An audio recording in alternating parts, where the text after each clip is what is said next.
نحمدہ و نصلی علی رسولہ الکریم، اما بعد۔ ناظرین محترم، کفل نامی ایک شخص بنی اسرائیل میں ایسا مشہور تھا جو ہر برائی کے اندر جو ہے وہ لت پت ہو جاتا تھا، کوئی گناہ اس نے چھوڑا نہیں تھا۔ اس نے سچے دل سے توبہ کی، اللہ نے اس کی توبہ کو قبول کر لیا۔ اللہ اکبر۔ کیسے؟ اس واقعے کو حضرت عبداللہ ابن عمر رضی اللہ تعالیٰ عنہ بیان فرماتے ہیں کہ ایک دن اللہ کے نبی صلی اللہ علیہ وسلم نے یہ واقعہ بیان کیا کہ بنی اسرائیل میں کفل نامی ایک شخص تھا جو کسی گناہ سے پرہیز نہیں کرتا تھا۔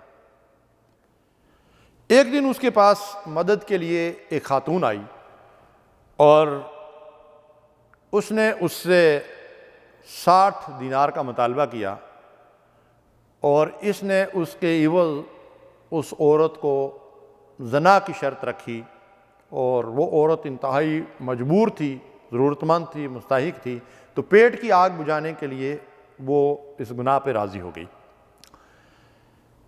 نبی صلی اللہ علیہ وسلم نے فرمایا کہ جب یہ دونوں بدکاری کے لیے تیار ہوئے تو وہ عورت داڑے مار مار کر رونے لگی، گریہ وزاری کرنے لگی، تو کفل اس سے پوچھتا ہے کہ یہ تو تیری خواہش پوری ہو رہی ہے، تو اب تو رو رہی ہے۔ اس نے کہا یہ میری بدقسمتی ہے کہ پیٹ کی آگ نے مجھے اس مقام تک پہنچا دیا، میں اللہ سے ڈرتی ہوں کہ میں نے اپنی زندگی میں یہ گناہ اس سے پہلے نہیں کیا۔ کفل کو ایک دھچکا سا لگا، وہ کہتا ہے اللہ کی بندی، تو پہلی دفعہ یہ گناہ کر رہی ہے اور میں روزانہ ایسے گناہ کرتا ہوں، مجھے تو اس سے زیادہ اللہ سے ڈرنا چاہیے۔ اللہ نے اس کو ہدایت دینی تھی، لیکن ہدایت کا ذریعہ کیا بنا؟ خوف خدا۔ کفل نے اپنا ارادہ ترک کر دیا، وہاں سے اٹھا، سچی توبہ کی، اور رات ہی کو اس کی موت واقع ہو گئی۔ نبی صلی اللہ علیہ وسلم فرماتے ہیں کہ کفل کے دروازے پہ لکھا ہوا تھا کہ اللہ تعالیٰ نے کفل کی مغفرت فرما دی۔ سبحان اللہ! اللہ تعالیٰ بڑا رحیم، بڑا کریم، بڑا ستار، بڑا غفار ہے۔ بس شرط یہ ہے کہ خلوص نیت کے ساتھ میں نے جتنے گناہ کیے ہیں، اگر میرے گناہوں سے زمین بھر گئی یا آسمان تک پہنچ گئے ہیں، لا تقنطوا من رحمت اللہ، اے گناہ گارو اللہ کی رحمت سے کبھی مایوس نہ ہونا۔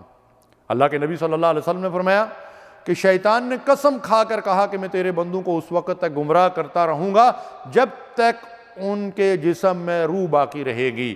اللہ عز و جل نے فرمایا مجھے اپنی عزت و جلال کی قسم، میں ان کو اس وقت تک بخشتا رہوں گا جب تک مجھ سے بخشش مانگتے رہیں گے۔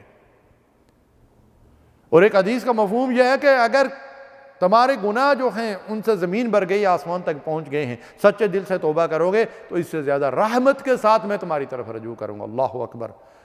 ناظرین کرام، اللہ کی رحمت کے دروازے کھلے ہوئے ہیں۔ دیکھیے اس خاتون کا خوف خدا کس طریقے سے ایک انسان کی زندگی کو بدل ڈالتا ہے۔ اس حدیث سے ہمیں، اس واقعے سے ہمیں کیا رہنمائی ملتی ہے کہ محتاجی اور مجبوری آدمی کو گناہ کی طرف لے جاتی ہے۔ اس لیے اللہ کے نبی صلی اللہ علیہ وسلم فقر و فاقہ سے اللہ کی پناہ مانگا کرتے تھے۔ پاک دامنی اور خدا خوفی ایسی پاکیزہ صفات ہیں جس کا اثر دوسروں پر بھی پڑتا ہے، اور مجبوری خواہ جتنی بھی ہو، اللہ کی نافرمانی سے ہمیشہ ڈرتے رہنا چاہیے۔ اور کوئی انسان کتنا بھی گناہ گار کیوں نہ ہو، اس کی ہدایت اور اس کی اصلاح سے کبھی مایوس نہیں ہونا چاہیے۔